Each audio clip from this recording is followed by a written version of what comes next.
The graduate assistant who graded Samantha Fulnecky's controversial essay at OU has been relieved of instructional duties, according to the university. Fox 25's Paige Taylor breaks down the university's statement released this afternoon and how they determined the teaching assistant was arbitrary in the grading of that specific paper.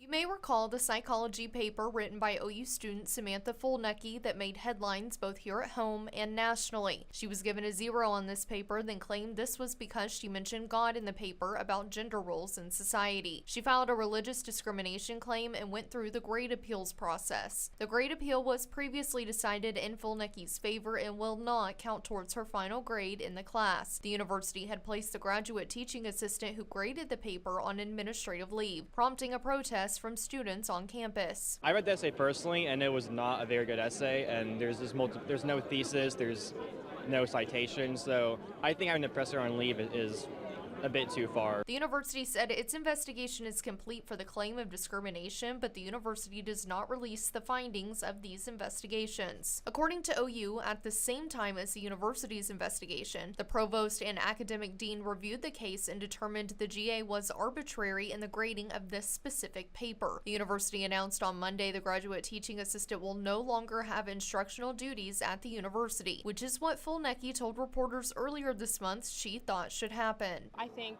if you can't do your job correctly in any setting, you get fired. So I think that's, ultimately what should happen. But I have nothing personally against the TA. I'm just trying to stand up for what's right. College graduates now make up a record 25% of the total unemployed. With job cuts, rapid technology changes, and skyrocketing tuition, we're asking whether a college degree is still worth it. For the first time, a majority of American voters polled say no. We posed the question to State Superintendent Lyndall Fields, who's working to pull up Oklahoma's public education from 50th in the nation. Is college still worth it for our kids? Yes. 100%.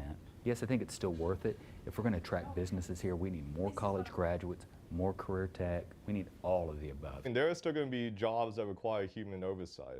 Let's make that point clear. State lawmakers like Daniel Pay have been eyeing AI's inevitable dramatic impact on Oklahomans for years. He wants to see university programs emphasize AI, computer science, and coding across all majors. I think no matter what career path a student is on, learning those skill sets is going to be absolutely critical for their future success. So in any field. Absolutely. Critical thinking and leadership skills learned in college, Pay believes, make the tuition worth it.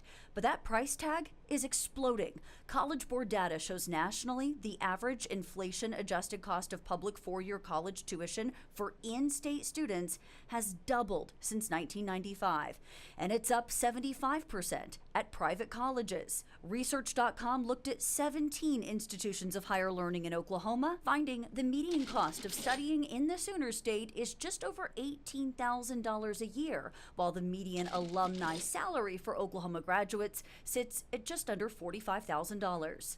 Some majors and fields of study are already on the chopping block. The Oklahoma State Regents for Higher Education recently voted to terminate 41 degree programs, which they deemed low producing. That includes 16 degrees at OU. It's just hard now, and thinking about what my kids want to study and thinking, are those jobs even going to exist? Is that something we're thinking about as we look at education and curriculum and policy? That's fair, right? You want them to go into something that's going to be there. Hopefully the colleges are evaluating their programs, and career techs too. Are they still viable programs? The superintendent there mentioning career tech, not just college. Creating and promoting alternative career paths is going to be critical for Oklahoma's future workforce. Tune into Good Day Oklahoma tomorrow morning to hear what Superintendent Fields has to say about the more than 10,000 Oklahomans who graduate high school each year without any path forward.